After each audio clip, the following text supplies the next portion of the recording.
Hi everyone, Nikki Johnson with KX News, and I'm joined today with Brandy Jude from Invisible Innocence. And the last few weeks we have been talking about the reality of human trafficking happening here in our state. This week we're talking about how you can get involved. Yes. So a lot of times people like to learn about human trafficking, but then what do you do with that information?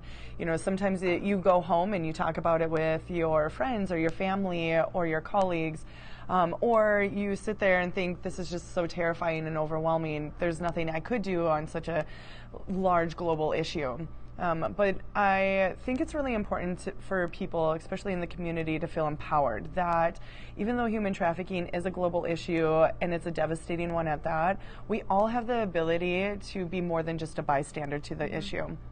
And so some of the things that we like to talk about in Invisible Innocence is how do you get involved without putting yourself or others at risk of being in danger if there is an exploitive situation. And one of the ways is, you know, if you believe that you're seeing something in action, in person, observe what you are witnessing. And if you really do believe that the situation is putting a person in immediate danger, call the authorities, call law enforcement, take down as much description as you can. If they're in a public setting, where are you at? What is the vehicle? What do the individuals look like? Age, hair color, everything. So that if they do drive away or they go into a building, you're able to provide that information in detail to the officers who may arrive on scene. If you're online and you believe that you're seeing something over social media or you're seeing it through some sort of internet website, report it. There's the National Human Trafficking Hotline. There's the website that has a form that you can report anything through there. And then also report it to that actual website or social media platform, because most of them do have policies to investigate that. Now, does it mean that they're going to do it? I can't speak on behalf of them, but it is in, you know, Facebook, Instagram, Snapchat, Twitter, all of them do have it in their policies that if they're exploitive or any sort of vulgar, you know, things like that, to report it and they'll investigate it on their own. When you are maybe observing something in your place of employment, right? Like, let's say you're working with someone that you believe is a victim of human trafficking directly, or you believe that you're witnessing it within where you're working. There are a couple different things you can do. But first and foremost, is this a conversation or a training that's happened through your employment first and foremost? Because if you have policies that are already implemented, then you can go and make sure that you're following your employer's policies to respond appropriately. Some of the other things is making sure that if you are in contact with someone that you believe is a victim of human trafficking, whether it's in your place of employment or not, treat them with dignity and respect. Offer water, offer food, offer a safe place for them to go to. If it's your place of employment, try to get them to a different room or a different location that may be away from their exploiter who may be with or waiting outside.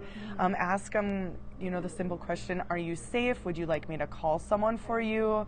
Would you, you know, like, try to gauge the situation with that individual while offering up your support, while also not being overbearing.